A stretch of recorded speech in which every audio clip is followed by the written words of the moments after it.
Hello everyone, अनि कामरेमो तपाईहरु सबैजनालाई welcome back to our channel. It's me Kesu with Izak. आज चाहिँ इजाक चाहिँ छैन. आज फिलहाल चाहिँ म मात्रै छु. अन्त आजको यो नयाँ दिन अनि नयाँ भ्लगको साथमा तपाईहरुलाई फेरि पनि स्वागत गर्दैछु. सो आज चाहिँ म कहाँ जाँदैछु भनेर चाहिँ तपाईहरुले यो भिडियो चाहिँ लास्टसम्म नै हेरिदिनुहोस् होला. एकदमै झोला बोकेर हिँडिरहेको छु हो.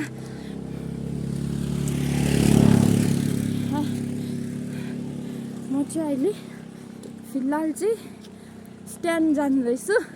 अन्त त्यहाँ पुगेर म तपाईँहरूलाई देखाउँछु. अन्त यो भिडियो चाहिँ लास्टसम्म हेरिदिनुहोस् है. सो आज चाहिँ म यहाँनिर फेर हुँदै हिँडिरहेको छु. बाटो देख्न सक्नुहुनेछ कस्तो ओह्रालो उकालो छ. हाम्रो चाहिँ रुमबाट म भर्खरै निस्केको.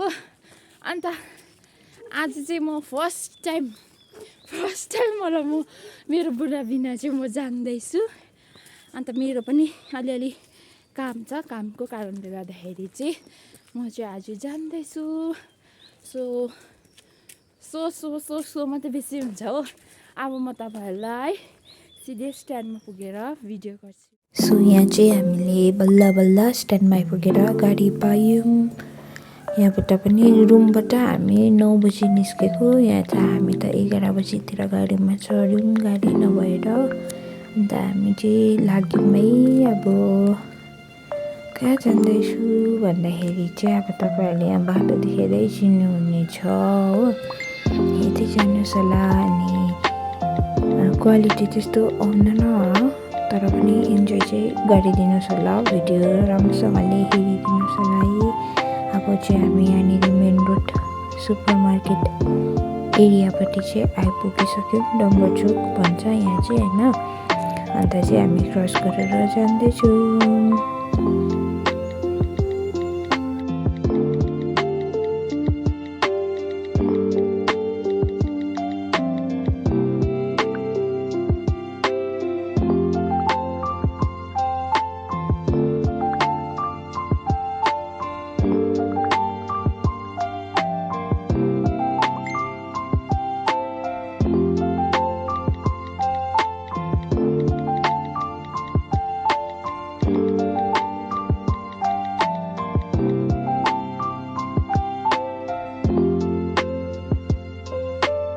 सो गाइज अब चाहिँ तपाईँले यहाँ बाटो देखेर नै चिनिहाल्नु भयो होला. म चाहिँ कहाँ जाँदैछु आज भन्दाखेरि चाहिँ म चाहिँ सिलगढी जाँदै थिएँ. मेरो आफ्नै एउटा पर्सनल कामले गर्दाखेरि चाहिँ गएको थिएँ. सो यहाँ देख्न सक्नुहुनेछ त्यहाँ चाहिँ के थुपारेको रहेछ हो. र पनि अहिले चाहिँ बाटो चाहिँ निकै नै राम्रो भएछ.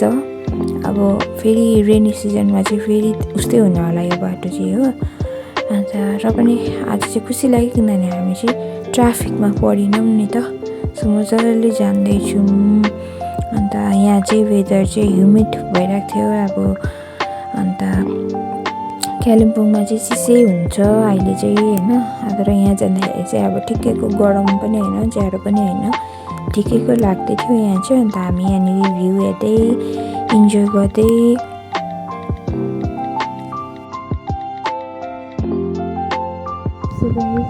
म चाहिँ यहाँ सिलगढी पुगिसकेको छु. अनि मैले यसमा चाहिँ भोइस ओभर गरेँ फेरि पनि किन भन्दाखेरि चाहिँ मैले चाहिँ स्पिकरमा चाहिँ मजाले दबाएर क्लिक गरेर चाहिँ भिडियो बनाउँदैछु नि. त्यही भएर चाहिँ भोइस अलिक प्रपर क्लियर नआएको कारणले गर्दाखेरि चाहिँ मैले भोइस ओभर गरेको. अनि यहाँ म नानासँग हाँस्दै अब बहिनीहरूकोमा जानुपर्छ. रेस्टुरेन्टहरू पनि सबै बन्द रहेछ यो एरियातिर चाहिँ किनभने आज चाहिँ सन्डे थियो. त्यही भएर चाहिँ अब बन्द रहेछ. त्यही भएर चाहिँ यहाँ म त टाउको दुखिरहेको थियो आज कति दिन बाद गाडीमा चढेर हो. आज चाहिँ सन्डे भएर होला. कसबाट छ भोक लागिसक्यो. अब पर रुमकै छेउमा गएर नै खानुपर्छ होला सायद. खुट्टा दुखेर गरम भएर गरममा फेरि मलाई पुरा स्वेलिङहरू हुन्छ हो. हात खुट्टाहरू डल्लै स्वेलिङ हुन्छ नि त. त्यही भएर पुरा दुखिसक्यो मलाई त खुट्टाहरू. गरम पनि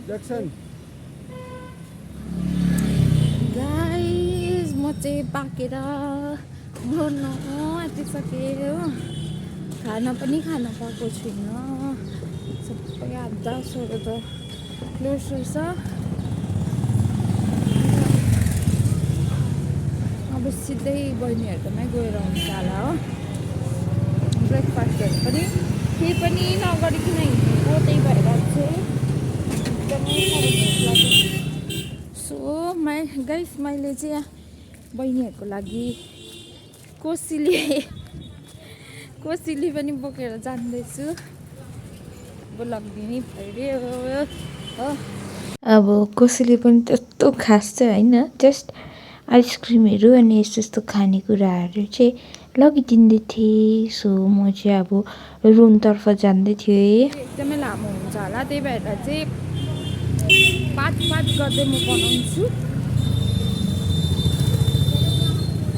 अब म सिधै भरै नभएखेरि अर्को भिडियोमा